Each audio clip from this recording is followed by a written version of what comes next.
An example of this is when I, Shivani, was just sitting in the community jacuzzi with my friends, having a nice evening of relaxing and fun when suddenly, out of nowhere, these things just started flying out of the sky. I initially thought they were water balloons, or maybe pieces of ice, something harmless, but boy was I wrong. Flying through the night sky were raw eggs pelting us. These huge raw eggs just kept hitting me, landing on my head, hitting me in the chest, and even in the back. Not only did getting hit with the eggs hurt, but the yolk was all over me, soaking me with each splat of an egg that hit me. I was immediately confused and angry at the people on the other side of the fence throwing eggs at us. I stormed out of the jacuzzi and went trying to run after them. I tried chasing them down to find them because I wanted justice. I couldn't find them and I was only angrier. My car smelled. I couldn't get the egg off me. My mom wouldn't even let me into the house because the raw egg made me smell so bad. I had to wash myself off in the cold with the hose outside before I was even allowed in. I even had to throw away the swimsuit because it smelt so bad. I was angry, sad, traumatized, and I'm now always on edge in that jacuzzi. These emotions of being extremely angry, traumatized, shocked, and genuinely scared made me freak out, and I wanted to find them and egg them right back.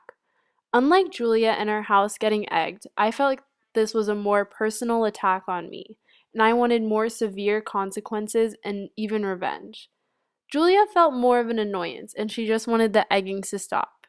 My emotions towards my egging made me want a much harsher consequence than it may have warranted. Objectively, the consequence that the attackers should have faced would probably be that they should have to apologize and clean up the mess they made.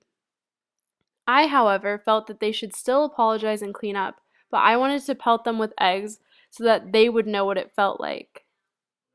In the long term, being egged did no real damage, but emotions influenced my ethical judgment, and I instead viewed getting egged as the worst crime that I have ever experienced. Emotions cloud ethical judgments and create a bias through which we view ethics. Ethics are influenced by the world around us, and as such, are affected by emotions. Each judgment we make regarding ethics has the potential to be changed because of emotions we feel. My emotions changed my ethical judgment of the situation and clouded my objectivity.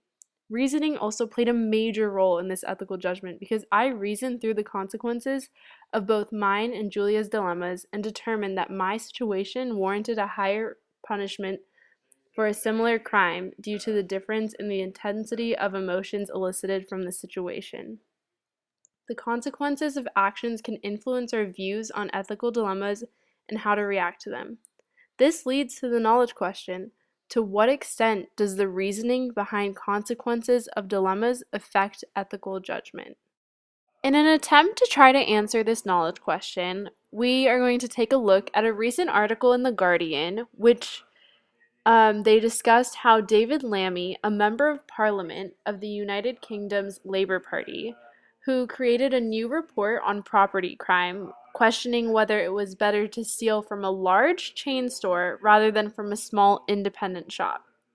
He suggested that when judging the seriousness of shoplifting, people should take into account the impact of the theft on the crime. This view takes the stance that the consequences of the crime should determine the intensity of the punishment. Others may take a more strict moral stance on shoplifting, viewing instead that every form of stealing is wrong. The way that we view something as wrong depends heavily on the different contexts of actions that make some actions seem much worse than others. The punishments were based off of the consequences to the victims, which is why chain stores are viewed as better to steal from than a local business. The reasoning behind the thinking of consequences is as follows. Stealing from a chain store has less impact on an entire business. Therefore, the guilty party should pay smaller reparations. Whereas stealing from a local business has a bigger impact on the entire business. Therefore, the guilty party should pay larger reparations. Looking at this ethical dilemma from an emotional standpoint, people may feel worse for an independent store that gets robbed because it would do more damage to the store. However, emotion is not the only factor in making ethical judgments because reasoning about the consequences can alter judgments.